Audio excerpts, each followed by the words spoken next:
Good morning, good afternoon, good evening, guys. Whatever time y'all are tuning in, I certainly appreciate y'all are here.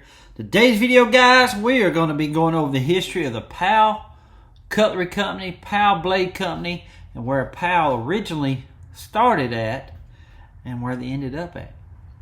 And also, guys, to go along with that, we are going to be cleaning up this old PAL Blade Company camp knife. It's got the old-timey can opener. It's got a small blade, large blade, and then you got a bottle opener with a flat-tip screwdriver. But it was made before 1950. Made before 1953. Because in 1953, guys, they closed their doors. So this is a pretty old knife. I cannot wait to get over here and get this thing cleaned up. I've been having it on my desk ever since it come in. But it is dirty. But one thing about PAL, guys, you come across these, they are solid knife. They're and that black composition handles, they're really good too. They don't really shrink up on the PALs. Any PAL I've ever come across, I've never found one that has shrunk. Now they do break right here. That one's broke. And if we have time, guys, I'm gonna, once I get it cleaned, I'm going to actually mix some black paint with some epoxy over there and fill that in there. I'm going to put a piece of tape across the back and then fill that in with that black epoxy. So, and let it harden overnight, then we'll sand it down. But I'm going to clean it first and then we'll probably do that and let that sit overnight. So anyway, we're fixing to go over there and clean this up. Once we get it cleaned up, we're going to come back over here and talk about the PAL Blade Company. The PAL Cutlery Company, whichever you want to call the history. So, cannot wait. But anyway, guys, thank y'all so much for tuning in today. And I hope you enjoy the video. Lows in the lower 40s. Light and variable winds.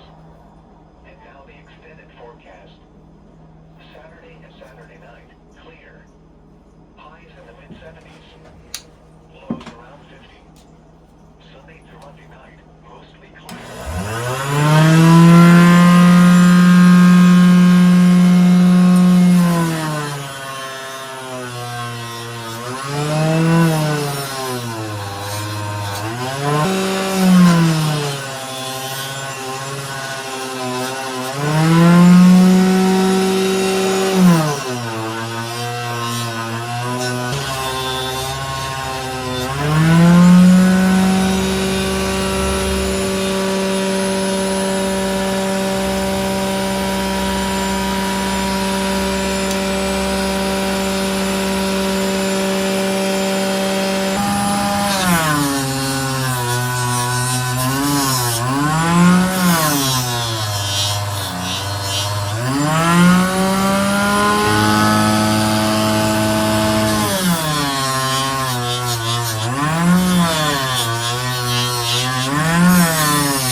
Okay, guys, here is the PAL that I cleaned up last night. I'm just going to repair that at a later date. But this thing cleaned up so good. I'm going to show you the inside real quick. I love PAL. It was only open for 19 years, believe it or not. See that right there? All cleaned up on the inside. Thing cleaned up good now. It had a bunch of grease on the inside. The only issue is that wants to come down and hit that, you got to move that out of the way. So we'll figure it out. Or guys, sometimes you try to fix a little bit of something like that, you can make it worse. So sometimes it's better just let an old knife be an old knife and learn to deal with that. But this is a solid knife. It's been used and abused, but it's still in great shape. This PALs are just solid knives. But we're fitting to go over the history. I'm gonna be going up there and letting you see it in the book, and we'll be right back. PAL was first a trademark of Utica Knife and Razor Company of Utica, New York, for knives made in Germany. Stampings used during the 1924 to 1939 period were PAL and PAL brand, and both included Germany. The PAL Blade Company of Chicago, Illinois, was started in 1934 by Otto E. Kraus. The two firms joined together in 1935 as PAL Blade Company and opened manufacturing facilities of Plattsburgh, New York. The company's knife stamping during the 1934 through 1953 period were PAL Blade Company made in USA and PAL Cutlery Company made in USA. Near 1940, PAL purchased the cutlery division of Remington Arms Company, and its purchase included Remington's stock of knives and knife parts, as well as the factory of Holyoke, Massachusetts. Some knives made by PAL near this time may have blades stamped with both PAL and Remington markings.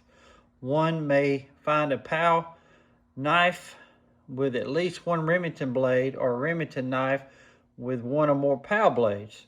These transition knives represented expediency and production economy and should not be considered counterfeits. How about that? So, Utica had a brand or a trademark of PAL, and that combined with the PAL Blade Company, Chicago, Illinois,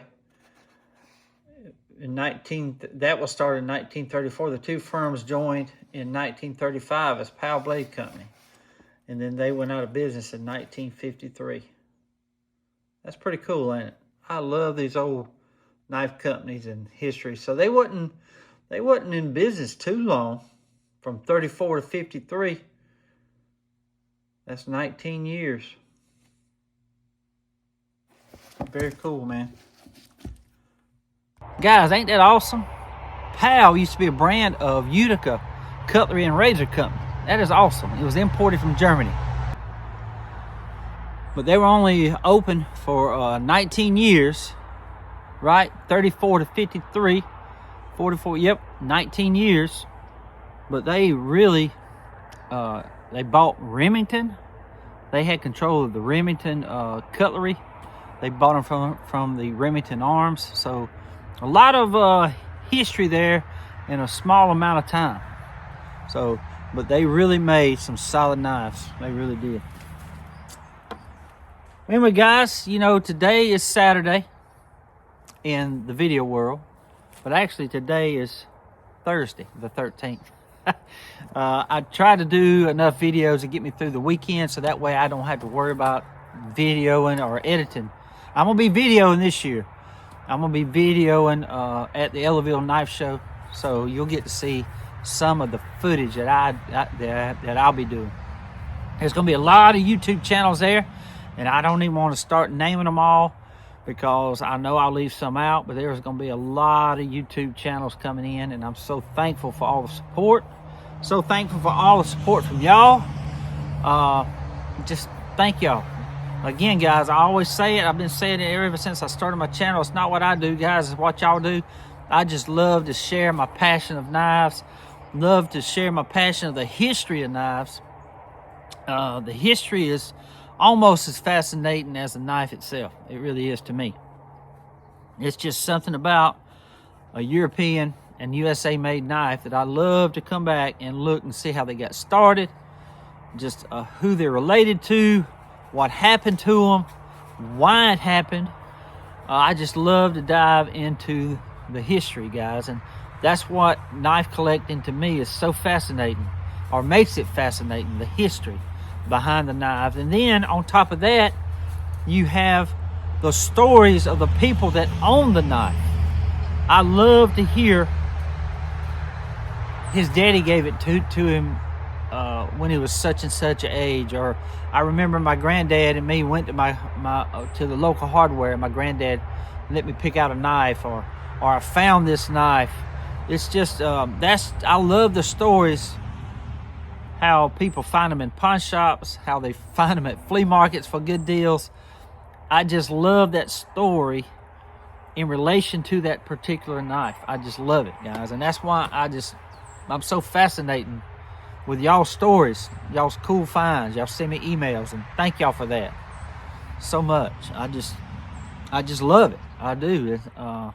I'm like, every time I find a good knife or hear a good story, it's like a kid on Christmas morning. It is. It is. I get so excited. I can't help it. I can't help it. And I would just want to thank y'all for the support that y'all have given me, for sharing all my passion of knives. So thank y'all again. And guys, the weather is supposed to be beautiful on Saturday or today, whichever one you want to say. But I just hope there's a lot of people come and have a good time. I'm thinking of it like a knife community reunion, guys. There's a lot of people that talk all the time, but they're going to get to meet the first time. You know what I mean? And that's so special, so special. And I'm so glad they can do it right here at the Ellerville Knife Show.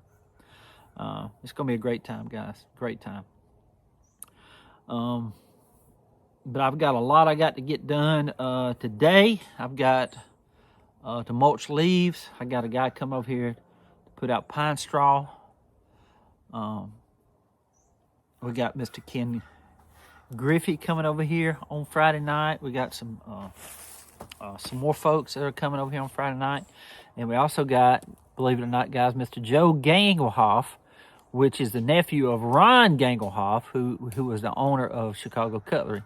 Joe's dad was Fred Ganglehoff. It was Joe's brother, not Joe's brother, Ron's brother. He invented the true home that Joe and James and Jason run today. They're brothers. Fred passed away this past year. He was in his 90s, and he was an Air Force veteran, along with Joe and Jason are Air Force vets too. So thank y'all all for y'all service. Joe, thank you for your dad's service. Wish I could have got to meet him before he passed, but it's just people like Joe and James and Jason, how this channel has connected me to them who were once part of the cutlery world that I love to collect today. Is just so fascinating. It really is. So he's coming, Mr. Joe, and he's also coming with a 2-time Super Bowl champion, Mr. Kevin Fagan. I'm going to have him over here Friday night. He played for the San Francisco 49ers. He got the Super Bowl game ball in Super Bowl 23 for making 6 tackles and some other plays. You'll have to go read about Mr. Kevin Fagan, but it's going to be an honor to have Mr. Ken Griffey. It's going to be an honor to have everybody here, but you know what I mean. Ken Griffey, he used to be vice president of Case. He is the owner of Bear & Son. To have him here at my little old pallet cabin shack eating with me, along with a 2-time Super Bowl champion, is just amazing, along with everybody else. It's just amazing. It really is. And my little old channel has how it has connected me to so many great folks. Great folks. It really is. And I got Mr. There's just a bunch of YouTube channels coming in on Saturday, and I can't wait to see them again and meet new ones that I've talked to that I've never met. So it's gonna be great. It really is. Anyway, guys, I'm gonna let you know what I'm toting today. I already got it off my belt, so I won't have to pull it off my belt. I'm gonna show you the sheath and everything. But I am drinking this good old cup of coffee from the King Cutter mug that Mrs. Rebecca, the knife doctor's cousin up there at Dirt Road Dreams Mercantile, made me. Love this cup. Just the right size too. But guys, I am carrying today the Balisong Benchmade right here. I absolutely love that thing. See the shape of that blade here? Check that out. Ain't that cool? Lanyard hole, lock blade, partial serrated. You got a thumb stud up here that you could remove if you wanted to, but I'm not, because I like it. But look how thin it is. Very thin. Easy on the hip. It don't weigh that much, but it's a solid knife. But it goes in that nice little nylon sheath right there. See here? Guys, I just realized something.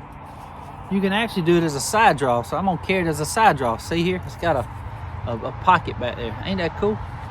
To run your belt through. So I'm gonna be using it as a side draw and put me a lanyard back here. I don't know if I'm gonna go with leather or black paracord. Another one I'm carrying, guys, is the Federalist, and I'm carrying it in a AW custom design sheath right here with a belt clip. I love that sheath. And I'm carrying the Federalist in that. This is a Kershaw, US made, and it's got CPM 154 steel. It's not a lock blade, but it is a slip joint with a half stop. See, it ain't got no snap, but absolutely love that knife. It's got green canvas micarta, and it has a lanyard hole back there. I love it. But Mr. Aaron Williams, AW Custom Designs, will be here this weekend at the Ellaville Knife Show. So be sure to say hey to him. He's just an awesome guy, beautiful family, and can't wait to see him again, man. But that's the sheath he made me back when my channel first started. He reached out to me and sent me that, and then look at the stitching on that. I love that sheath. It goes good with that green canvas micarta. I love it. And of course, guys, the PAL that I just cleaned up, y'all seen that one. And then I got the free T2 Leatherman, USA made. It's got a main blade that is sharp as a razor, I'm telling you. And then you got all the blades are held in place. Squirrels are throwing rocks early this morning, but there's all held in place with magnets. See, you can flip them up. It's got a punch blade or a reamer with a sewing awl here. So you can sew with that. Then it's got a bottle opener with a Phillips head screw. And then this one here, guys, is like a pry bar, and I use this all the time. Pry bar, and it's got a box cutter there too. It's got a little blade there, but it's also a big flat tip screwdriver as well. And it don't come with the T2, the free T2 don't come with pocket clips. You have to buy it, but it's only $10. And it's really a nice touch. That black on that chrome there, or it's stainless steel. I love it. And it's got a lanyard hole too. Just a bonus, right? And then, guys, let's see. This is a baby doll. I ain't gonna be wearing this when I'm cutting grass. I just want to bring it out here and let you know I will be carrying it for the Ellaville Knife Show. And I am carrying it in a sheath, guys, that is so versatile. I love it. It's made by the Horns Leatherworks from Mr. Mark Reynolds from Kentucky. He'll be at the Ellaville Knife Show selling leather products. But that's it right there. This is the sheath that I can carry a bunch of different knives in. And I'm carrying the Gerber in it for the Ellaville Knife Show that I just received. And I've cleaned up that brass. Ain't that a baby doll? I waxed the stag, and I absolutely love this knife. Beautiful piece. Cannot wait to actually carry it at the Ellaville Knife Show. But y'all look Mr. Mark up. He'll be at the Ellaville Knife Show. Awesome work he does. Lots of sheaths. Great work too. See the stitching on that. But I've used this for well over a year now, since the last Ellaville Knife Show. I used to carry my Traveler number 4, the Chicago Cutlery one. Remember they dipped it in a looked like polyurethane and had that all down the scales. I had to whittle it off and sand it down, and brought back in beautiful walnut handles. But that's what I used to carry. That I've carried all kind of knives in this, but the latest is this Gerber USA made stag handle knife that I just received in the mail. Awesome piece. Awesome piece. And guys, another one that I've grown very fond of that I cleaned up is this little Shapley hardware. Ain't that cool? The blades are full. See that blade? Got good patina on it. And it's got snap. See there? See that blade? It's got snap. Ain't that awesome? Awesome piece. It cleaned up really good. I think it's a Shapley hardware Diamond Edge, St. Louis, Missouri, but I really think Camillus made this knife. It just has that look and the feel. It's just a solid knife. Love it. And guys, I think that is my pocket dump for today. That's enough, right? But I will not be carrying that Gerber while I cut grass today. I probably won't be carrying the Balisong. I'll carry my T2 free because I can use that to fix stuff. And I'll be carrying my Kershaw, my Federalist, and probably the PAL, and probably the Shapley hardware. That's it. That's probably what I'll be wearing when I cut grass, and that's enough. It really is. Those 4 knives will do me for most any task I need. So, well, guys, I'm gonna leave y'all at that, and just hope for the best for the Ellaville Knife Show. Hope everything goes well. It's gonna be fun, and just can't wait to see everybody. And thank y'all again for all the support, and thank y'all again if y'all came. Appreciate y'all so much. I just want to say God bless to each and every one of y'all. And until we meet again, guys,